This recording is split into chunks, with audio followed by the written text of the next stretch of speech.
अवधूत चिंतन श्री गुरुदेव दत्त. एक निर्गुण म्हणजे कोण? म्हणजे ज्याला कुठलाही गुण नाही, जसे की हास्य, दुःख, सुख, आनंद, निद्रा या उपाधी. हे नकारात्मक आणि सकारात्मक कुठलेही गुण ज्याच्या अंतरी नाही त्याला निर्गुण म्हणावे. निर्गुण हे स्वरूप आहे आणि निर्गुण हा परमेश्वर आहे. निर्गुण हेच तत्व आहे जे अनंत रूपात व्यापक आहे. सगुण साकार म्हणजे कोण? जो सहस्त्र रूपांनी, सहस्त्र गुणांनी आणि हजारो लक्षावधी भावांनी नटलेला आहे, ज्याच्यामध्ये सहस्त्र गुण आहेत त्याला सगुण म्हणतात. जो सहस्त्र रूपे धारण करू शकतो त्याला सगुण म्हणतात. 3. निराकार म्हणजे कोण? ज्याला कुठलाही आकार नाही, ज्याला निराकार म्हणतात.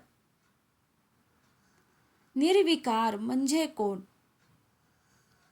ज्याला कुठलेही विकार नाहीत. काम, क्रोध, मोह, माया, लोभ, स्वार्थ, गर्व, अहंकार, झोप, तहान, भूक इत्यादी कुठल्याही उपाधी ज्याच्या अंतरी नाही, कुठलेही विकार ज्याला शिवत नाही त्याला निर्विकार म्हणतात.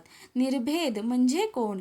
ज्याच्या आंतरिक कुठलाही भेद नाही, कुणाविषयी द्वैतभाव, दुजाभाव नाही, तो आणि मी एकच आहे हा समरस भाव ज्याच्या अंतरी आहे त्याला निर्भेद म्हणावं. अलक्ष म्हणजे कोण?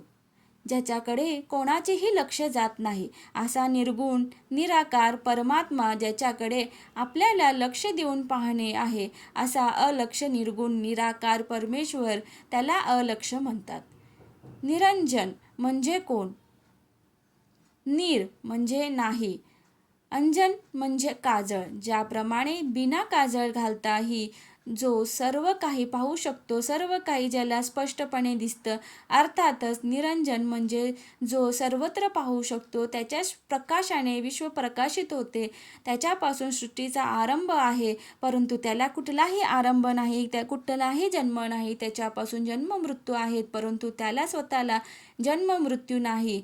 असा निर्गुण निराकार निर्विकार निरंजन अलक्ष परमेश्वर, त्याला निरंजन म्हटले जाते. आदेश म्हणजे काय? आ म्हणजे आत्मा, दे म्हणजे देवो, श म्हणजे शिव.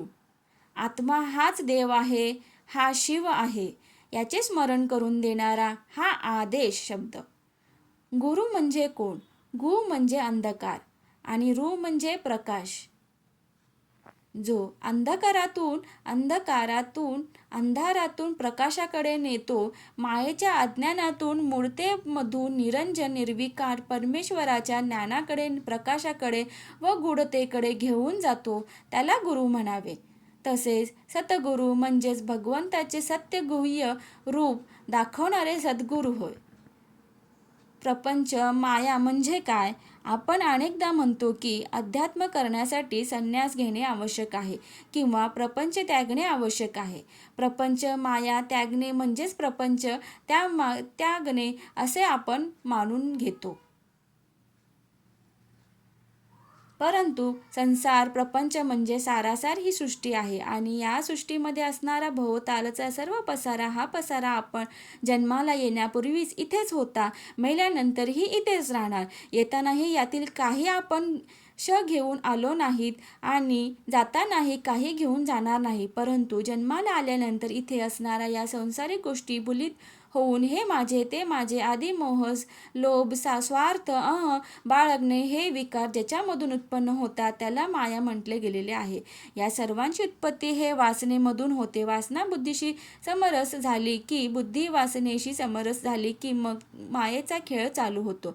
बुद्धी दुर्बुद्धीहीन होऊ जाते आणि वासनेच्या मागे मागे प्रत्येक गोष्टीचा लोभ मोह धरू लागते. परंतु अंतक्षणी ज्याप्रमाणे वांज वृक्षाला कितीही पाणी घातले तरी त्याला फळे लागत नाही, त्याप्रमाणे यावर सृष्टीत कशाचा जरी मोह धरला किंवा कुणालासाठी, एखाद्या व्यक्तीसाठी किंवा एखाद्या गोष्टीसाठी कितीही झटले तरी अंतक्षणी शेवटी एकट्यालाच आपले कर्म सोबत घेऊन जाणे आहे. हे जीवनाचे मूळ मर्म आहे. त्या वांज वृक्षासारखं प्रपंच वृक्षाला कधीही फळप्राप्ती होत नाही. अध्यात्म करण्यासाठी प्रपंच त्यागणे नव्हे तर प्रपंच माया त्यागणं आवश्यक आहे. प्रपंच आपल्या जागी स्थिर आहे, परंतु आपण त्या प्रपंचाच्या अवतीभोवती मोह व लोभ धारण करून फिरत आहोत. ही ही फिरती लोभ व मोहाची माया, विकारांची माया, अर्थातच विकार त्याने अर्थात संसार माया त्यागणे होय. यासाठी तुम्हाला प्रपंच सोडणे नाही तर प्रपंचामध्ये राहून या सर्व गोष्टींचा लोभ मोह त्यागून देणे अर्थातच प्रपंच माया त्यागणे आहे. दिवसभरातील 24 तासात एक क्षण अर्थात ज्याला ज्याप्रमाणे वेळ भेटतो त्याप्रमाणे भगवंताची समरस होण्यासाठी वेळ देणे, या प्रपंच मायेपासून बाजूला होणं व एकाग्र चित्ताने फक्त भगवंताचा सद्गुरूंनी दिलेले बीज मंत्राचा स्मरण करणे अर्थातच अध्यात्म सेवा करणे. विरक्ती म्हणजे कशातही असक्त होऊन न राहणे अर्थातच कुठल्याही गोष्टीत मोहात न अडकणे म्हणजे विरक्ती.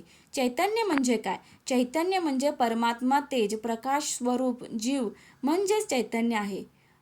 अविनाशी म्हणजे कोण? ज्याला कधीही नाश नाही तो अविनाश. अच्युत म्हणजे कोण?